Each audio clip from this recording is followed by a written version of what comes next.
प्यारे दिसंबर सीटीटी पास साथियों, मेरा नाम राहुल किरण है। मैं बेसिकली तेघरा बेगूसराय से बिलोंग करता हूँ।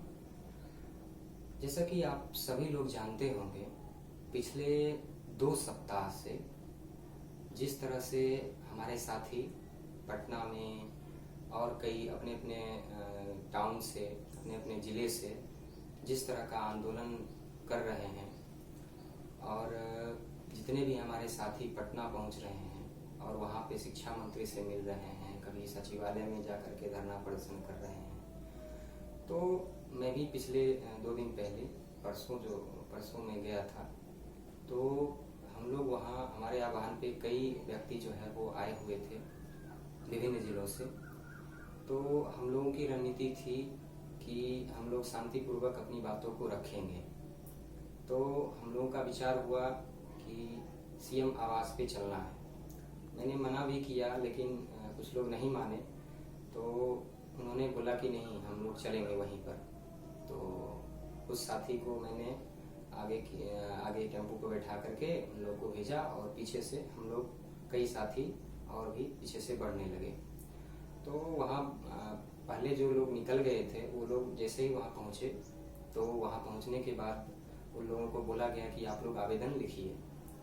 तो वहाँ आवेदन उन लोग लिख ही रहे थे, तभी इसी क्रम में जो है 2 जीप जो है वहाँ पे पुलिस फोर्स आ गई और उन लोगों को बेरहमी से पीटा गया। वहाँ पे जितने भी लोग थे, हम लोग वहाँ जस्ट उस समय पहुँचे ही थे कि आनंद फानंद में मैंने देखा कई लोगों को पीटा जा रहा है, कई लोगों को खदेड़ा जा रहा है।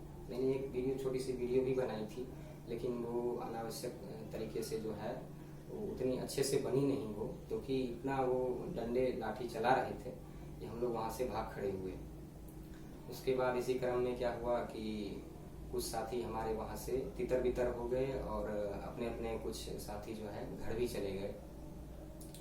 फिर भी हमने हार नहीं माना और कई साथी जो थे हम लोग आपस में कांटेक्ट करके एक साथ इकट्ठा हुए वहाँ सचिवालय के पास। फिर सचिवालय के पास मीडिया आई, वहाँ पे कई इंटरव्यूज वगैरह लिए गए, लेकिन वो किसी अनावश्यक एक व्यक्ति था, वो विक्षिप्त था, मानसिक रूप से विक्षिप्त था वो। तो उसके कारण इंटरव्यू वो नहीं सक्सेसफुल हो पाया, इस कारण से मीडिया में नहीं आया होगा। और बाकी पत्रकार वगैरह भी जो है अपना मटेरियल लेकर के पता नहीं कहाँ से वो उनको कलेक्ट किया गया, तो उन लोगों ने अपनी बातों को लिखा और पेपर में भी प्रमुखता से छापा। मेरा ये मानना है कि शोषण आपका तभी होगा जब आप शोषित होने के लिए तैयार हैं। मेरा उन सभी साथियों से निवेदन है जो लोग घर में बैठ करके सोचते हैं कि पंखा, कूलर और एसी ऑन करके क्रांति आएगी, तो मेरा उनसे ये कहना है कि बेशक क्रांति आएगी, लेकिन इसके लिए हम जैसे लोगों की ही बलि चढ़ाई जाएगी। हम ये कहना चाहते हैं। तो मेरा ये मानना है, जैसा कि आप लोग भी जानते होंगे, कि कार्यपालिका, विधायिका और न्यायपालिका तीनों अलग अलग होती है। कार्यपालिका का काम होता है नियमों को लागू करना, विधायिका का काम होता है नियम को बनाना, कानून को बनाना, और न्यायपालिका का काम होता है उन चीजों की देखरेख करना। तो मेरा ये मानना है कि आपको 2 ही तरीके से न्याय मिल सकता है, और वो 2 तरीके हैं। एक है कि आप अपनी बातों को सरकार तक पहुंचाएं, चाहे वो माध्यम जो भी हो, सरकार तक पहुंचाएं। और दूसरी बात है, आपको न्यायपालिका के माध्यम से ही न्याय मिलेगा। ये बात बिल्कुल जो है वो नोट कर लीजिए। इसी 2 तरीके से आपको न्याय मिल सकता है।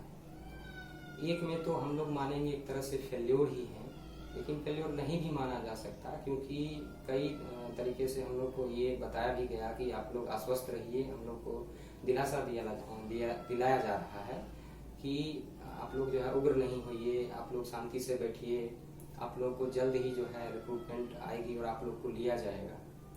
लेकिन मेरा ये मानना है कि जब रिक्रूटमेंट आई तो उसको पूरा कर लिया जाता एक तय समय के भीतर, तो हम लोग कुछ भी नहीं बोलते। लेकिन जब तय सीमा में नहीं हो पाई रिक्रूटमेंट, और दिसंबर में जो हम लोग अभ्यर्थी थे उन लोग के भी 6 महीने अब बीतने को आए। और आपको पता ही होगा कि कुंभ का मेला तो 4 साल में होता है, लेकिन ये नियोजन का जो मेला होता है प्रत्येक 10 वर्ष के बाद लगती है। आप सोच ही सकते हैं कि ये कितनी बड़ी विडंबना है। हाईकोर्ट ने कई बार जो है वो बिहार सरकार को फटकार लगाई है, लेकिन बिहार सरकार मानने को तैयार नहीं है। उन्होंने बोला भी है कि प्रत्येक साल आप रिक्रूटमेंट करवाइए, प्रत्येक साल आप टीईटी लीजिए, लेकिन ये लोग मानने के लिए तैयार नहीं है। इनको तो चाहिए वोट। तो जिस समय आप देख भी सकते हैं कि जिस समय चुनाव आती है उस समय आप रोजगार की भरमार लग जाती है। आखिर ऐसा क्यों होता है? इसके पीछे कारण यही है कि वोट पॉलिटिक्स होती है कि एक परिवार में अगर एक नौकरी मिली तो अमूमन एक औसत अगर लिया जाए तो मुझे लगता है कि 5 लोग जो है वो उसके वोटिंग में आते हैं। अभी आप देख भी सकते हैं कई सारे फॉर्म जो है वो आए हुए हैं। आप लोग भर करके आराम से नौकरी लीजिए। आराम से तो नहीं कर सकते क्योंकि मारामारी बहुत ज़्यादा है।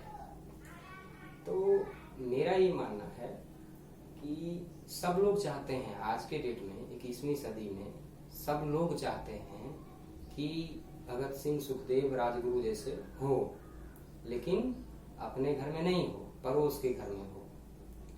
तो मेरा ये मानना है कि ऐसा जो लोग भी सोचते हैं तो ऐसे काम नहीं चलेगा। कुछ लोग ज़्यादा होशियार बनने के चक्कर में पता चलता है कि जो कुछ दूसरा ही हो गया उनके साथ, तो गलत ही होता है हमेशा। ऐसा नहीं सोचना चाहिए। और जहाँ तक मेरा मानना है, मैं महत्वाकांक्षी हूँ भी और नहीं भी, इसलिए कि अब कुछ मेरे साथी हैं जो कि जुलाई में पास आउट हैं। तो मैंने कमेंट भी किया था कि जो आप लोगों को न्याय, हम लोगों को न्याय जो है जल्द ही मिलेगा। तो उसमें मेरे कुछ जुलाई वाले साथी ने हम पे कमेंट भी किया कि हम लोग कब मिलेगा। तो मैं वहाँ मूक हो गया, क्योंकि अगर कहीं ना कहीं मान लीजिए अगर उनके साथ में जाते हैं तो इनके साथ नाइंसाफी, अगर इनके साथ जाते हैं तो उनके साथ नाइंसाफी, तो बड़ा मुश्किल सा ये दौर चल रहा है आजकल। लेकिन इन सब बीच में मैं तो यही कहूँगा कि सरकार जो है ये पक्षपात कर रही है। सरकार को चाहिए था कि जो फ्रेश रिक्रूटमेंट निकालती, जैसे एसटीईटी को लिया गया उसको भी कैंसिल कर दिया गया। एसटीईटी को पहले लिया जाता जिससे कि 35,000 जो है जितने भी व्यक्ति आई थी उसमें वो अमूमन छट जाता, लेकिन ऐसा हुआ नहीं। सरकार की रणनीति पता नहीं कैसे चलती है कि वो लड़के जो है इन्वॉल्व होते हैं प्राइमरी में भी वही होते हैं, या क्या कहते हैं हाई स्कूल में भी, +2 वाले में भी। तो बहुत ही विडंबना है ये, कह लीजिए। तो बिहार सरकार की ये नाकामी है कहीं ना कहीं। तो मेरा ये मानना है, जैसे कि पिछले दिन जो कुछ भी हुआ, हम लोग के ऊपर लाठीचार्ज भी हुआ, तो उसके बाद डॉक्टर रंजीत कुमार आईएएस ने हम लोगों को मीटिंग के लिए बुलाया था। 2-3 लोगों को उन्होंने बुलाया था। तो हम तो बेसिकली बहुत दूर से आते हैं तो हम नहीं जा पाए। तो कुछ हमारे प्रतिनिधि यहाँ से गए हुए थे वहाँ मिलने के लिए। तो वहाँ पे बातें चली, लगभग आधे घंटे तक बातचीत हुई। लेकिन बातचीत का निष्कर्ष यही निकला कि उन्हें जो है एक लॉलीपॉप दिया गया। और वो लॉलीपॉप कैसा है, तो जिसमें चीनी नहीं है, मतलब है कि फीका है। वो लॉलीपॉप कुछ इस तरह का है। तो मेरा ये मानना है कि जितने भी ब्यूरोक्रेट होते हैं तो वो लोग की रणनीति ही कुछ इस तरह की होती है ताकि एक मास जो है वो उग्र नहीं होने पाए, शांतिपूर्ण तरीके से लोग रहें। इसके लिए जो है वो हर संभव कोशिश करते हैं। आखिर वो ब्यूरोक्रेट हैं और इतनी सारी चीज़ें वो पढ़ करके आए हैं, तो जाहिर सी बात है कि जो उनमें तो ये सब चीज़ तो होगी ही। तो उनका ये उन्होंने इस तरह से जो है हम लोगों को जो है आश्वासन दिया कि आपको चिंता मत कीजिए। और अगले 1 तारीख को उन्होंने बोला था कि जो रिक्रूटमेंट हम नए तरीके से निकालेंगे। तो मेरा ये मानना है जब ऐसा हो सकता है तो बिल्कुल हम लोग इसकी बिल्कुल ही तारीफ करते हैं कि ये बिल्कुल हो, तो हम लोग जो है सुशांत बैठ जाएंगे। लेकिन ये एक सिर्फ आश्वासन है, ये लिखित नहीं है। अब जब लिखित नहीं है तो बातों का कुछ होता नहीं है आज के डेट में। मैंने बोला भी पहले भी कि केवल सिर्फ वादे कर लिए जाते हैं, निभाए जाते तब तो बहुत कुछ हो जाता। पिछले कई दशक से ये चीज़ चल रहा है।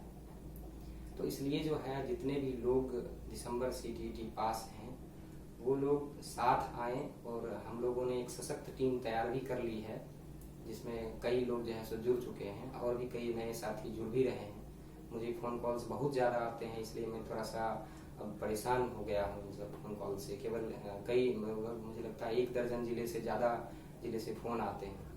तो मेरा उन सभी से यही कहना है कि आप सब लोगों हम लोगों को न्याय तो मिलेगा, लेकिन साथ आने की ज़रूरत है। तो जैसे कि मुझे कई साथी जो है फ़ोन करके ये पूछते हैं कि क्या हुआ, हम लोग के साथ जो हो रहा है वो कब तक सही तरीके से हो जाएगा, हम लोग कब हमारी रिक्रूटमेंट कब तक हो जाएगी। तो मैंने बोला कि जो इतना आसान तो नहीं है, लेकिन हाँ ये कह सकते हैं कि जो मुश्किल भी नहीं है। हम लोग अगर कोशिश करेंगे तो हमें ज़रूर न्याय मिलेगा। तो हमारी गुजारिश है कि जो लोग भी इससे जुड़ना चाहते हैं, तो मेरा मोबाइल नंबर इसे तो मैं नहीं देना चाहता, लेकिन फिर भी लिख लीजिए आप लोग 7033767694। तो आप लोग इस नंबर पे कांटेक्ट कर सकते हैं, या फिर मेल आईडी मेरा है rahulkiran733@gmail.com। आप इस पे भी अपनी जो भी आपकी परेशानियां हैं उसको लिख करके आप मुझे मेल कर सकते हैं। तो मैं हर संभव कोशिश करूंगा कि उस चीज़ों को मेंशन करूं। और आगे हमारी रणनीति है कि हम न्यायपालिका के शरण में जाएंगे। मैंने एडवोकेट से बात भी कर ली है, पिछले दिनों मैं गया था वहाँ पे पटना में, तो मैंने मुलाकात की थी। लगभग 15-20 लोग थे साथ में, उन लोगों को लेकर के मैं गया था उनके आवास पे। तो मैं सही तरीके से, पारदर्शी तरीके से सारी काम जो है बाय द रूल मैं काम कर रहा हूँ। मुझे आशा भी है कि जो हम लोग को जल्द ही इस पर सफलता भी मिलेगी। धन्यवाद।